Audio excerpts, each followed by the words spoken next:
నిజమేనండి. చాలా దారుణం అంటే దారుణం అండి. ఆ నిందితులు మధును చంపిన తర్వాత శవాన్ని యార్కారం విలేజ్కి తరలించడం జరిగింది. అంతలోనే ఉన్నట్టుండి ఒక జనాల నుంచి, ఒక స్థానికుల నుంచి ఒక ఎమర్జెన్సీ కాల్ వెళ్ళింది.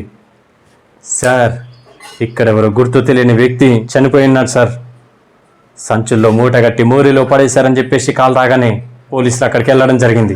మధు వాళ్ళ భార్య వీళ్ళు మిస్సింగ్ కేసు కింద పెట్టారు కాబట్టి చనిపోయినటువంటి మధు భార్యని వాళ్ళ పేరెంట్స్ని పిలిపించి కారులో తీసుకెళ్లడం జరిగింది. బట్ వాళ్ళకి టెన్షన్, భయం. మమ్మల్ని ఎందుకు తీసుకెళ్తున్నారు సార్, ఎక్కడ తీసుకెళ్తున్నారు అనేటువంటి ఒక భయాందోళన మాత్రం వాళ్ళు నెలకొంది.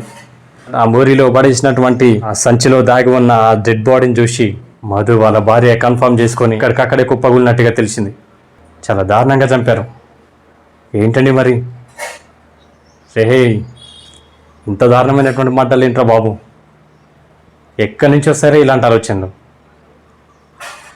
అయితే అసలు ఎందుకు ఏంటంటే రాజకీయ కక్షలు, పాత కక్షలే కారణం అని చెప్పేసి అంటున్నారండి. గతంలో సర్పంచ్ గారిని చంపినటువంటి కేసులో ప్రధాన నిందితుడిగా మధు ఉన్నారటండి. అందుకే ఆయన చంపినందుకు ఈయనను కూడా చంపేస్తే పగ తీరుతుందనేటువంటి పాత కక్షల నేపథ్యంలో ఇతన్ని చంపడం జరిగిందని చెప్పేసి అక్కడ ఉన్న స్థానికులు చెప్తూ ఉన్నారు.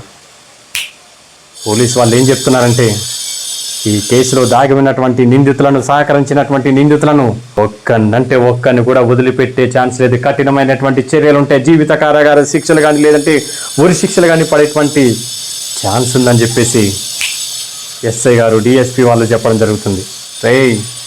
5 నిమిషాలు 10 నిమిషాల కోపానికి మీరు చంపేస్తున్నారు, కానీ తర్వాత మీ బతుకులేంటో ఒక్కసారి ఆలోచించండి. బతికున్నంతకాలం జీవితాంతం జైల్లోనే చిప్పకూడు తింటూ బతకాల్సినటువంటి పరిస్థితి. క్షణం నరకం అంటే ఏంటో మీకు ఆ జైల్లోనే తెలుస్తుందండి. మనిషిని చంపేయడం పెద్ద ఈజీ కాదు, కానీ తర్వాత జరిగేటువంటి పరిణామం ఏంటనేది ఒక్కసారి మీరు ఆలోచించుకుంటే మంచి అని చెప్పేసి నా అభిప్రాయం.